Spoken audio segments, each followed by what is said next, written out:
So today the focus is going to be hypnotherapy for sports performance. Now, hypnotherapy is used effectively to improve skills and performance by using the power of mentally rehearsing the performance that one wishes to achieve, whether that's mentioned earlier, tactical, technical, skill. Hypnosis helps clients remove obstacles and limitations to beliefs that hinder, act as barriers for performance. It also helps create a positive behavior and learning while uncovering and removing emotional barriers and fear of success. The research suggests, Sisek and Kalaska 204, what we imagine stimulates cortical pathways, cortical and subcortical areas of the brain, not only when we perform movements, also when we imagine or mentally rehearse movements too. So if I imagine my arm moving forward, or a tennis shot, or striking a ball, then basically what happens is the potential to stimulate cortical and subcortical areas of the brain. This means that we talked earlier in the program, mental rehearsal has a noticeable effect on improvements in skill. So this sort of means by mentally rehearsing, that can be an effective way. Now, for me, I've used hypnosis for a long time in sport, and the areas I've used to help people are help reinforce established sporting goals, handle nervousness, relaxation, increase performance motivation, bodily awareness, facilitate stress management, concentration, eliminate distractions, controlling pain, managing pain, belief and confidence. So I suppose, I'm the sort of guy who's been in this field for a long time. And an example is, so even, for example, there's been a correlation that hypnosis can help to lower cortisol levels, obviously, as well as exercise, diet, relaxation techniques, social activities. So, for example, I mentioned earlier that, get the call one time, the sports scientist, one of the world's leading sports scientists who's at United, and basically we go back a long way from when he was at Blackburn. We haven't kept in touch for a long time, but this is going back a few years ago. When we spoke, at one point he said they were playing Champions League, and the cortisol levels apparently were high. And a lot of that was down to the fact that when you there's multiple variable correlations, variables for that, but one of the main things was Champions League football. You play Champions League on Wednesday or Tuesday, Wednesday in the evening. So you fly 3 or 4 hours away, whether it be Russia, Germany, maybe an hour away, it doesn't matter, but you're sort of traveling a bit further out. Then you're not getting home till the all hours of the morning. You've got the adrenaline, you've got the lactic acid, and basically, it spoke to me about, if I had any suggestions around cortisol reduction. And my suggestion was, like I suggested to many teams then and after, that your relaxation is quite useful, and imagery is quite useful too. And it's been proven, and I won't go into the scientific literature around that, but there is some data out there. But that's to give you an idea, whether the players take it on board or not, that's not down to me. I can only give the person the information. He relays it on if he chooses to do so at that point or at any point, and then the ball's in their court. So I can just convey the information unless someone comes directly to work with me specifically. But there's many applications, guys. And today we're going to focus on developing skill, technique, and state. And these are sort of key things for sports performance. Next week, we're going to focus on is a bit more depth to using hypnosis. One thing to think about, muscle memory. According to Allman and Lambrou, the muscles remember the practice after visualization. While the brain remembers the patterns of action and timing, the phenomenon is referred to muscle memory, and the brain pathway engrams. So after you've done training, it's useful to spend 5 minutes to run through it again to perfect it. It just solidifies that. Hypnosis in sport, one can strengthen the power of mental rehearsal by adding suggestions and cues to any element in the desired performance. We're going to do a technique after. So words like I will, I can, I will do, I am going to concentrate your subconscious mind on the experience of achieving the goal. I will score the penalty. I can score the penalty. I will do my best. In the process, combine all the elements of concentration, timing, and technique. Be as specific and detailed as possible in the imagination without overthinking movements and action. So one thing I get asked a lot with me is that, okay, you work with so many different players and athletes over the years, and what do they do different? And it's generally consistency. Apart from maybe one, you see one in a million, they've just got everything, genetically, physiologically, mentally, everything sort of seems to be there. I'm not saying they don't train, they train hard too, but they've got the base. But as a general rule, the consistency comes from hard work. You get out what you put in, for most of us anyway, with the exception of, you've got the multi-talented person who has a better base to work with. That's not to say on the day. We've seen it. You see the FA Cup in the UK on the day, a big team can get beat by a smaller team. That's possible, but the consistency is the key. So hypnotherapy, where this comes in, guys, from birth to about 25 years of age, the research suggests the brain is malleable, so it's sort of changeable. So your age, guys, the brain's still forming. So until about 25, the brain is sort of still developing. So it's really important now. Now, this is why I made the case many times that they release players too early. What they should do, here in an interview I did with someone recently on the radio, pre-record, it'll be out next week and the one week after.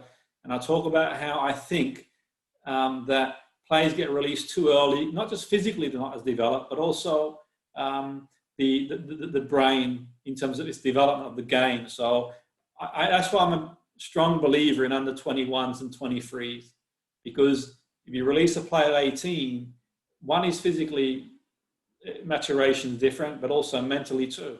So for me, I would always have the 21s and 23s. So if anyone else is sort of listening and thinking about that, it's really important to have that. But equally, what you could do too is loan players out to non-league clubs because they're playing against, the physicality. But that's not a story for another day. In the UK, obviously in Australia would be the equivalent would be, say, an A-league club. They have a 21 or 23s. And what they do is they can sort of play in a league against NPL clubs because it's physical then. Because for me, reserve team football, intensity is not there. So if you've got like the under 23s, but that's not a story for another day, but that's your own responsibility. If that doesn't happen, do it. So as an adult, it becomes more hard to change because the brain starts to get customized. So at my age, it's a lot more effort to learn a new skill because the brain sets. That's why you're at the academy, you got great coaches. It's good because what you learn, it's harder to unlearn. So sometimes I say to that's why people have said to me, when I've worked in non-league in the UK and still do now, I don't like it when my players play Sunday league football because what happens if they're semi-pro is then the intensity goes down, they pick up, habits. And also another issue I have, I'm not keen on the players I've worked in the past in professional football playing school football. That's just my opinion because I think the level brings them down. I'd rather they sort of train. That might upset school teachers, but my business is to produce players. The academy is to produce players to be the best they can be. If I put you with other players who are equally as talented, you're challenged, you're going to grow. If I bring you to an environment where, it's a walk in the park for you type thing, then it's not good. But that's something to think about because it's hard to, it's easy to learn something when you're younger than when you get older, unlearn it. You picked up bad habits or skill. So change becomes more difficult. So an example I use, say, if you're going to learn the guitar or language, it's harder when you're older. You get a young 5, 6-year-old can speak 2, 3 multilingual. It's harder when you're older because you've got, pathways that are formed. So for me, what happens, you've got to focus on one language at a time. If you try to learn French, German, Italian all at the same go, it's hard. So you choose one, and that's the sort of key we're going to focus on tonight, like a laser beam. Intense focus, the power of intense focus triggers neuroplasticity. I know this is like, scientific spill, but I thought I'd sort of, throw it in there just to show you how it works. So the idea is, and the beauty about hypnosis is that it combines the intense focus and the rest that the brain needs to sort of to build these sort of pathways. So the brain likes to work on autopilot because there's less energy. The brain requires a lot of energy. So that's why when you do a dissertation, an essay, when you concentrate hard, you feel exhausted because it requires a lot of energy. And the brain prefers to do things on autopilot. It makes these sort of generalizations, these mental shortcuts, that are useful in some situations, but not useful in other situations. So when they're not useful, we need to identify what they are and cut through them like a laser beam. Okay, when they are useful, then we know what they are, we do more of it. Okay, and putting it into context of you picked up a bad habit in the game, then obviously we need to focus on it like a laser beam, undo it, and sort of relay, something new, which is sort of key. So the intense focus is like a laser beam. What I want you to do for now is just think about what you want to learn or change. It could be a skill, technique, behavior. The beauty about hypnosis is you're not asleep or awake. It's a unique state of deep relaxation. It focuses on what you want to learn or change. And the research suggests rewiring the brain requires intense focus and deep rest. So the research suggests intense focus and deep rest, the circuits can reshape themselves. Okay, hence I'm a big believer in yoga because it's a similar state. People say, why do you sort of harp on about yoga? Look, guys, I was talking about yoga. Now everybody sort of has this sort of yoga mat. I don't not want to sort of say these things because it is what it is. But I was talking about yoga and football, in the late 90s. So it's nothing new. I was sort of recommending it for players because one, it helps range of movement. But for me, it was more about the mental state, the relaxation. Believe it or not. Okay, and this was back in I was suggesting it, and you can do the math. You can look at the players that do, that, but you can also do relaxation too. As we get older, to use an analogy, we use algorithms in the brain that we learn as children, and sort of we have these set ways. That's why when you sort of see people a bit older, they're set in their ways, and it requires, effort to change and learn. Okay. That's why when you see some people screaming and shouting at the touchline when they get older, it's not just, you can tell them, but they'll go back and do it again because obviously they've learned that behavior. But, all jokes aside, it is harder to change. You require a lot more effort as you get older. But as you're younger, you're great. So for me, the myths around hypnosis, I talked about before, earlier, guys, before we sort of started the program, the stigma around it, this is not staged, nothing like that. Well, different types of people have different methods in hypnosis. For me, I've always said that you're not hypnotizing anybody, you're de-hypnotizing them because you kind of taken away these perceptions they have of reality that they don't have as a child. When we talk about maladaptive behavior from a clinical point of view. So the idea is you're always in control. So it's a naturalistic process. And we're going to talk about more as we go along, but not to sort of get, I can email you some workbooks on that you can have a read and sort of go from there moving forward, which is key. So, very fortunate myself to have had, a lot of great people who've sort of I've learned from. Some of the best really could make a case for, in the world in our area, and hopefully, I've sort of learned a thing or two, and I've been fortunate to work with some great athletes. So I felt tonight would be more about practical intervention. So I'm going to guide you. We can go through these a couple of times before you get out there and you do what you need to do. So this is what we call a self-hypnosis template, because you can do it on your own as well as with me, and you can go back over it. So I want you to step one, guys. I'm going to go through this twice. You've got a pen, it's okay. You can make a mental note. So you decide on a skill or technique you want to learn, or a state. For example, I want to be more confident. And you're very specific. The more specific you are, the better. You've got to be really specific. What do you want? So I want to be confident playing against that player. I want to be able to learn that technique, that skill. Okay, you might model a player, watch what he or she does and think, I'm going to learn from that person and do the same. Then what you do is you take a deep breath and you focus on a spot on the wall or the ceiling, or you close your eyes and you focus on the time that you will calm. And the reason being, you're avoiding distractions, and we'll sort of come back to this. I'll do the intervention with you. I'll sort of talk you through it first of all, so you know what we're doing. Or at least got an idea what we're doing. So the idea of being calm is reduced activity in the brain. It's almost like you bring the brain to that state before being awake or being asleep. It's more receptive. We sort of bring the brain, the alpha waves, a bit deeper. We quieten the brain down, the chitter chatter. And then what we can do is like a laser beam. We focus how we want to respond, what you want to do. So it could be the free kick, taking on a player, defending against a player. And then we sort of focus on the new way we're going to think.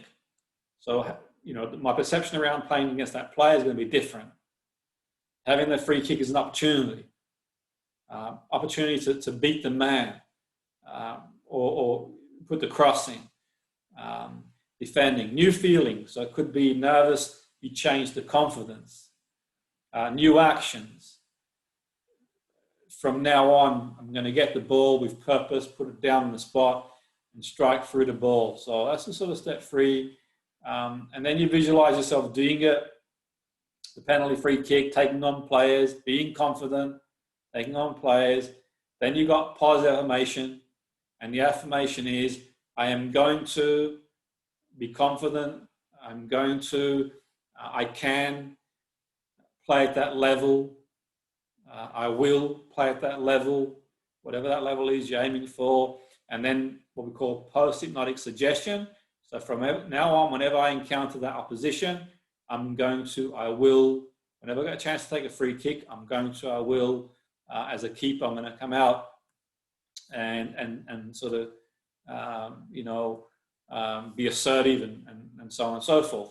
So obviously this is tailored for the individual when I work with athletes, so it's generally tailored for the individual, what they want to achieve. So I'm doing it with a group, the session, so I'm going to be more generic, and I have got an audio and you can watch it, you can sort of do it for yourself, you can contact me and I'll help you. But now I'm going to go through the process. This takes time.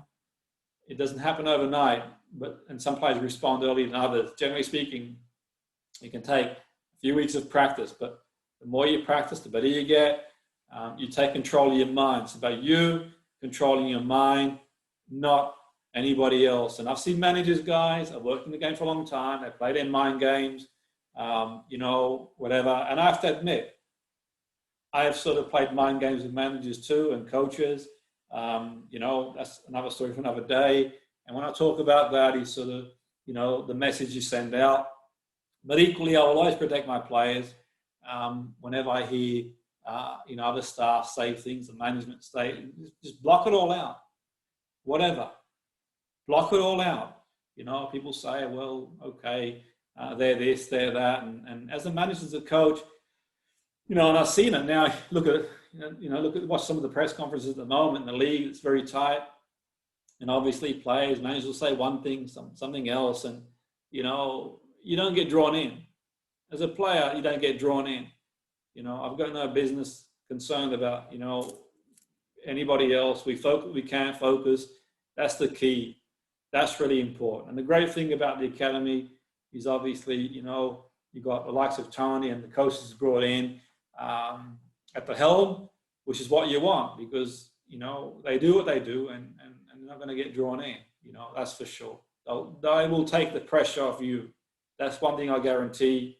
You can play at the academy and be the best you can be, express yourself. No one's going to sort of say, don't do this. And, you've got that outlet, and that's really important, the likes of Tony, myself and that sort of stuff. I've seen it before, like I mentioned earlier in the program, one time when I was helping a League 2 team out, they had to win, I think it was every game, or nearly every game out of 10, I think it was, or at least out of 10. Anyway, it's in one of the books I wrote, it's there. Not saying it to brag, but I'm saying it because to give you the example, because I'm not a bragging person, it's irrelevant who I've worked with, it makes no difference. What matters is what I can do for you guys. And the same, when I sort of went in, there were comments and people saying things and, whatever, it's like, okay, good, whatever. What we have to focus on is one game at a game, 1 minute every minute, every second on, I said before, as a player, you need to focus on every second, what do I need to do now? Okay, what is my role now? And put everything behind you. What's the next step? What do I need to do in the moment to give myself the best chance to win? When we're losing 1-0, we're winning 2-0, it's irrelevant. What is the next step is the key. Because you'll know in football, winning 3-0 and you can lose a game with 10 minutes to go if you're not careful. You can be losing, you can come back. What's relevant is now. Okay, and for you guys who want to go as far as you can in the game, what's relevant is what you do on the training when you sort of wrapped up here and what you do around that, which is key. So we're going to go through the exercise. And so step one is to sort of focus on a skill, a technique you really want to change or develop, something you want to work on, or perhaps you're going to be more confident taking players on, or maybe more confident on a one-on-one situation defending, or as a keeper, you want to come out and, be assertive and catch the ball, your movement, your positioning, which is sort of key. You decide what you want to change or develop or learn. And the beauty is at your age, you do the right things now, you accelerate, you got a good chance to master the skill. And then you just take a deep breath and let everything go. If you're comfortable closing your eyes, you can do, and that's just to block out the outside world. If you're not, you prefer to just focus on something. By focusing on something, you'll see some of my plays sometimes, all they'll do is just, I'll have the music on, the headphones, and they'll sort of pick a spot on the wall, and they'll just be rehearsing the game. And basically, at that point, no one's going to get into their headspace. Okay? It doesn't matter. Obviously, health and safety aside, we're in a dressing room, they're focused. And before you sort of do the next process, just think of a time you were calm. It could be on a holiday, or it could be just going for a walk. A time you're calm. And when you do that, you're more receptive to sort of change and focus. And then focus on the process you want to do, the skill you want to learn. So maybe you want to take a free kick to the best of your ability, or a penalty, or a keeper wants to come out and catch the ball, or your movement on your feet, on your toes. Maybe you want to get more confident taking players on, okay, or defending on a 1v1. Okay, and now I want you to think positive. Okay, that you can take the free kick and score, you can take the penalty, you can beat the player, you can, as a keeper, come out and take the cross. Okay, you come out and take the cross and just smash it, run out of the way, bang, make it yours, be assertive, be strong, demand the ball, demand it. Okay, I want to hear you on the pitch, the coach is demanding the ball. I'll have it, pick the ball up on the half turn, get at players, get at them. And how it feels like to do that confident. Okay, how it feels like to get past players or stand the player up, your body position, hitting the free kick in the back of the net, and new actions. So if you weren't confident before and you thought, you know what, you've got the ball, and you play it back inside, you're not confident beating the person you're playing against, this time you take them on.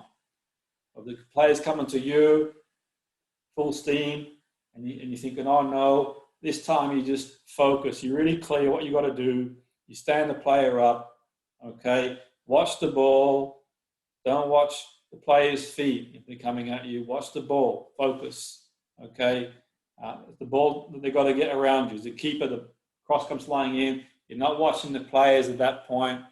You focus on the ball. That's not ball watching, okay, because you're aware of what's going on and the player's coming to you, but the ball is the key here. If it's coming towards you as a player, because obviously, that's what's going to create the goal. or the player with the ball, ping it, whatever, so you can watch the ball, maintain your body position, the new actions, okay? Just be really aware, your shape. I want you to visualize and think about the shape, okay? Always keep your shape. Always keep the shape. If you do nothing else in the game, okay, the ball goes out, you get back in the shape and you focus on doing that. You might be tired and you drift, but you focus on your shape. Get back into your position, which is the key, and that's the new action. So you focus on that. I'm putting different things out there because obviously it's a group and something will work for you. That might work, something might work for somebody else, and but you latch on to what works for you. That's the key. And really important that irrespective of what happens in a game, always stay in the game. We never give the game away. Always stay in the game. Okay, that's really important, especially, sometimes we're losing 2-0. I know in the first 10 minutes, here we go. Stay in the game. That's the key. Okay, so these are some key things I've put out that you want to visualize, focus. You can do your own. And then visualize yourself carrying out the solution.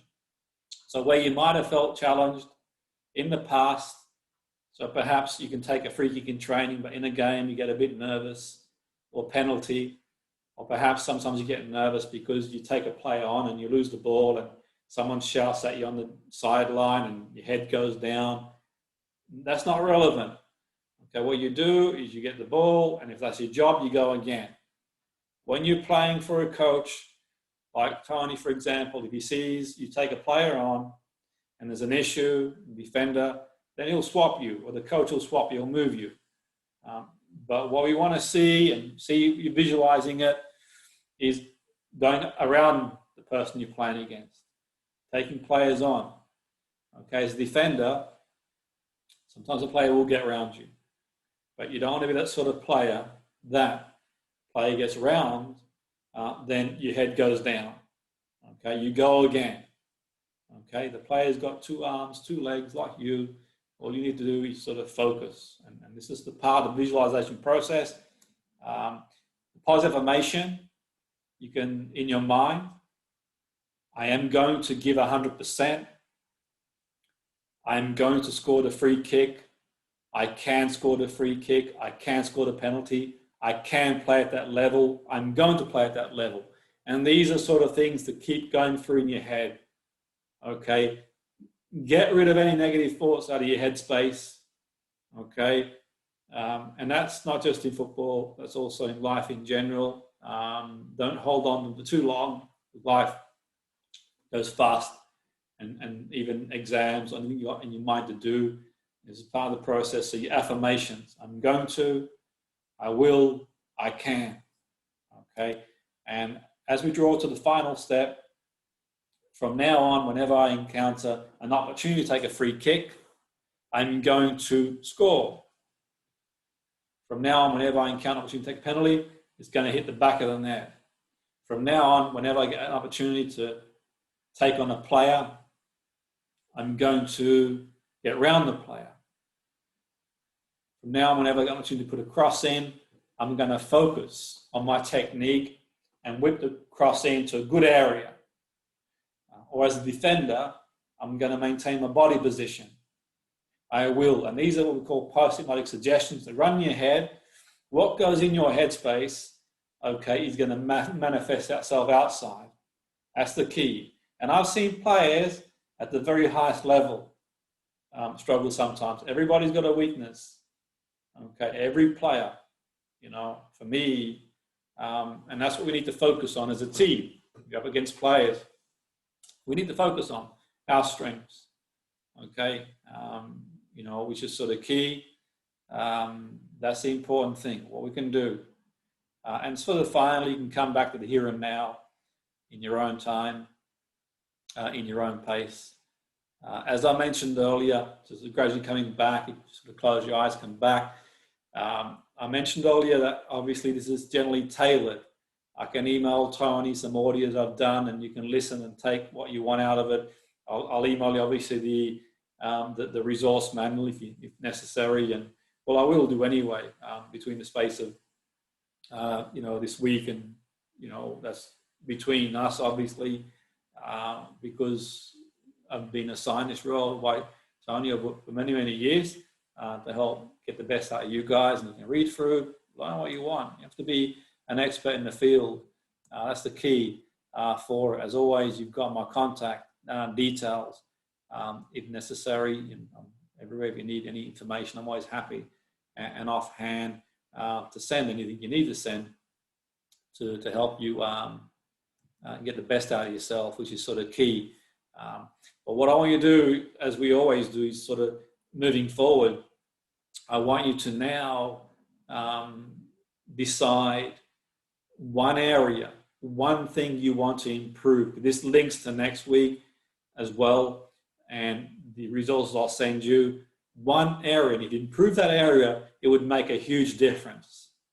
Just one area, left foot, right foot, heading the ball, passing the ball, defending. Decide one area that would make a big difference if you improved it, even if you improved it incrementally. Even if you're like 7 out of 10, bring it to 8 out of 10, 5 to 6, it's an improvement. And if you can sort of focus on these incremental steps, then you're on the way. But I want you also, as I always say, is to back yourself, believe in yourself, not just in football, in life in general. Believe in yourself when you take the exam. Believe in yourself when you do anything, and you sort of focus on your schoolwork, or if you decide to enroll in whatever, your college work, university. Believe in yourself. If you get opportunities to trial, believe you can do it. It'll give you a much better chance if you go out there. There are no guarantees for anyone. I've said this all along. In sport, there's only so many places with so many people aiming to be. But what we can achieve together is to be the best you can be. That's got to be the goal for you. And let's see where that takes you. Let's see if you become the best you can be, where that road will take you. And that's the sort of key. You back yourself. So when you're out in the field and you've got the ball in space, and the coach has told you to get out the opposition, then keep going. You lose the ball once, keep going. Pick it up again and go again. Okay? If the person gets around you, it's fine. Regroup. Focus. If the game doesn't go the way you want it to go, then go back. Be really clear. Okay? Don't get too down. If the game hasn't gone well, you go away if the game doesn't go well, guys, and you assess what you need to improve. Okay, I've always said it, and I'll say it again. There's no point, guys. There's no point going over. We win. We can celebrate, but we don't want to celebrate too much from winning, because obviously, it's great to win, or score, get in front, but it won't get too down if we get beat, because we can turn it around. The great thing about football is, today's a new start. It doesn't matter what the result was on the weekend. It's always a fresh start. You've always got another chance. A week in football is a long time, and you go for a trial, it doesn't work out. You can do one or two things. You learn from it, and you improve, and you go again. Or you sort of decide, you know what, I don't think I can do it.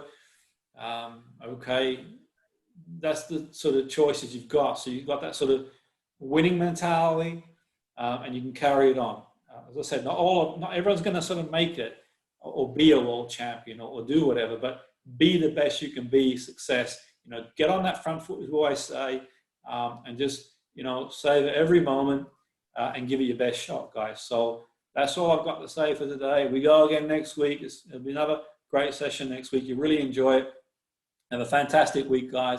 We go again.